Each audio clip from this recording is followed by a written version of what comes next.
Well, hey everyone, this is Grace of gbmaltese, and I have a little hack that I want to show you and that I learned from a subscriber.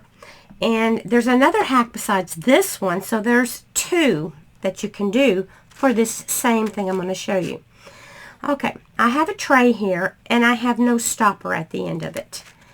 So, I can, risk my pieces falling out, or I can try to stop it up with something else. But how many of you have any of these little squishies laying around the house? I know I have plenty. And this is the hack that you do to use on these trays. You're going to take a little pair, just any pair of scissors, and you're going to cut right in that little bend,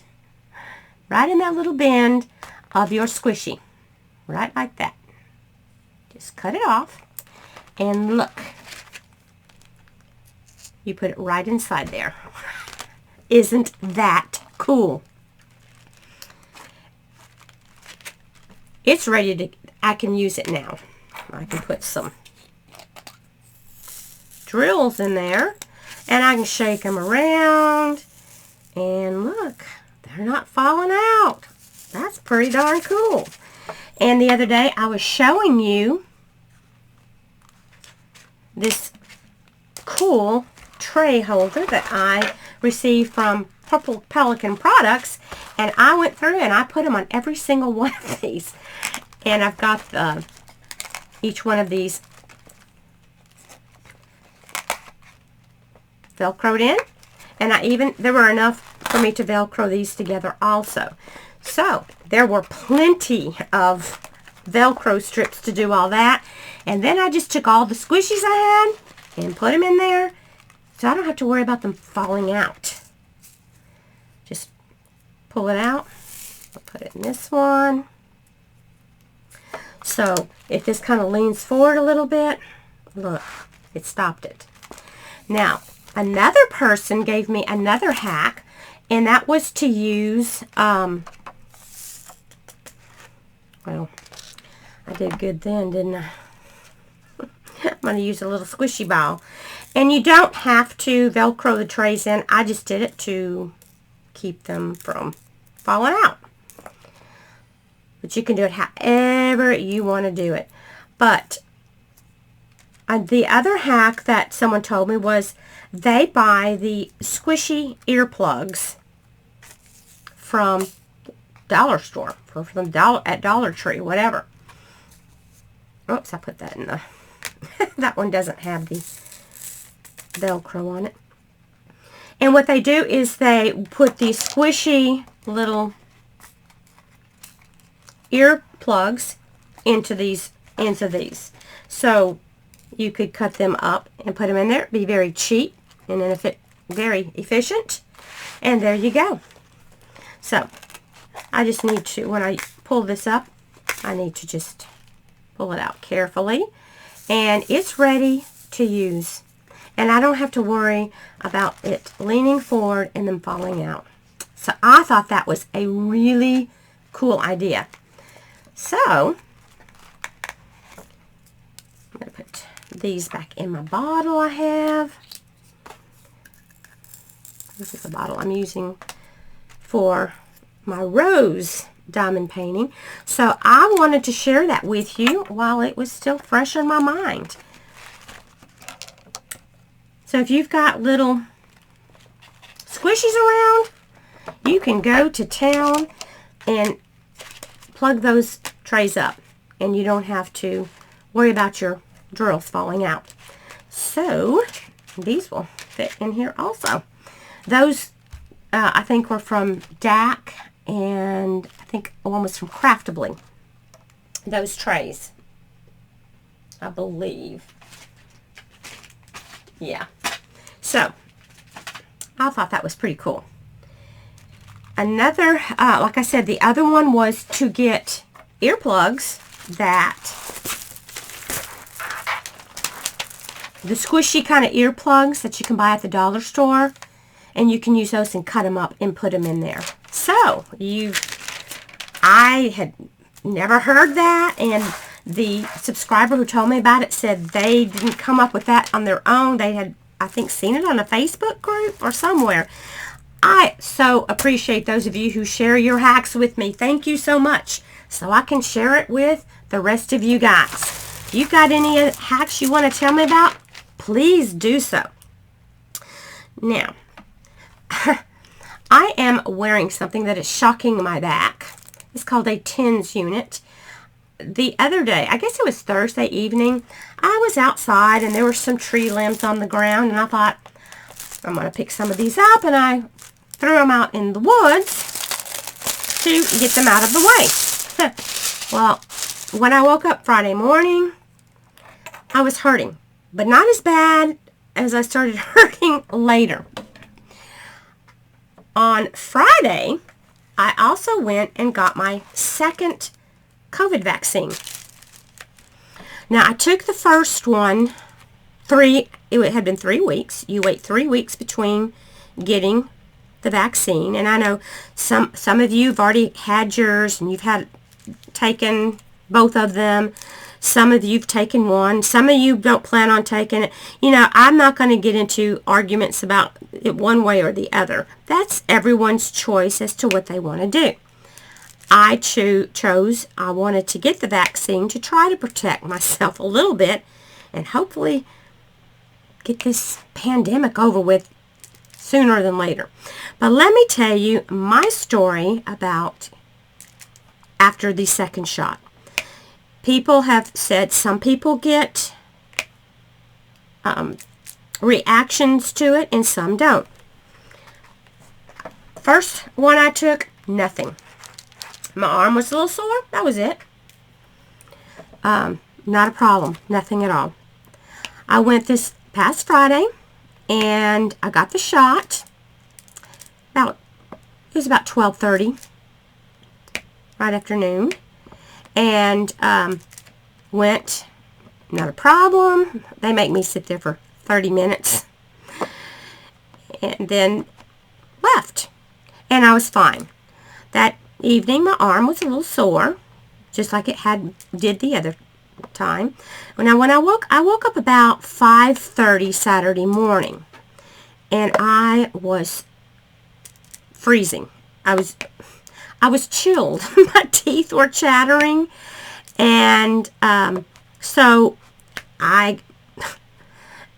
in Texas, we've been having 70 and 80 degree weather, so it wasn't cold here. So I actually turned on my heating blanket. I put another cover on. I took Tylenol, and after about an hour, the shivering and shaking quit, and I'd fallen back to sleep. But I did have some aches, and I did take Tylenol. I took Tylenol sometimes, and I took Advil part of the time. And it didn't help that I had hurt my back either, because it was hurting already. But I did experience that. Would that stop me from getting it again? No.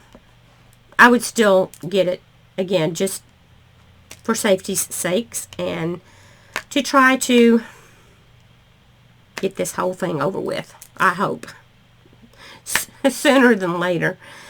And like I said, it's up to you whether you want to do the vaccine or not. I am not here to tell anybody what to do, because you're your own person and you need to make up your own mind. But I wanted to just share with you how my adventure went. My brother had his done, and he's a little older than I am, and he has heart problems and lung problems and other things. After he got his second shot, nothing. He didn't have any symptoms at all. In fact, most of the people I know didn't have any symptoms. So you just never know. And I did take the Pfizer. The one I took was the Pfizer, whatever. It was made by Pfizer. So I just wanted to share that with you, so that if you are trying to decide whether to get it or not, it's not that big a deal. I've taken flu shots in the past, and I've gotten sore arms with the flu shot. I never had any symptoms. I really didn't think I was going to have symptoms with this. I did. It wasn't, you know, it was for one day. I just pretty much stayed in bed the whole day and just relaxed. And that's all I did. So, have any of the rest of you had any, did you have any symptoms after your second one, if you've had your second shot? I just wanted to tell you about mine, so that I hope that it keeps you from being terrified about going to get it. That was the only thing that happened to me. It was not as bad as having any horrible illness. It did not make me feel like I needed to go to the doctor or anything like that. So, if you have any questions, you can ask me below or whatever. I am almost finished with this color on this painting. I've got some good news too.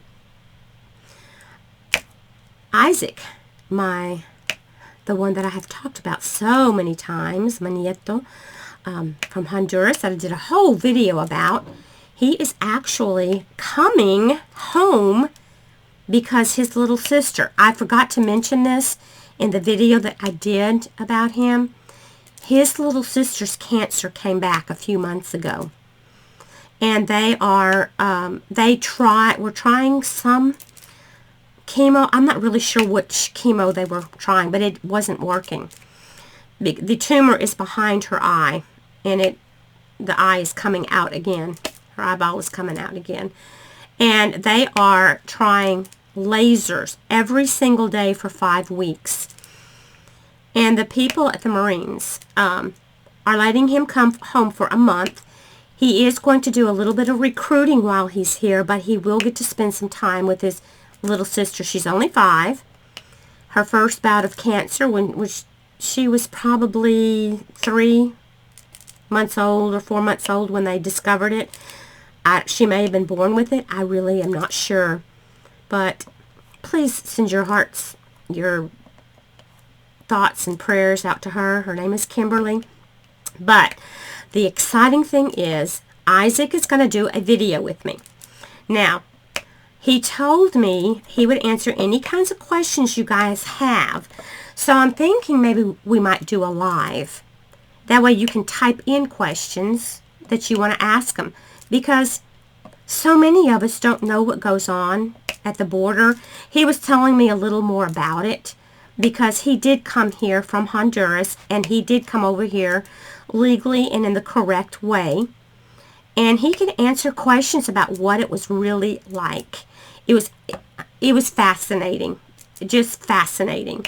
But I can't tell the story because I didn't live it.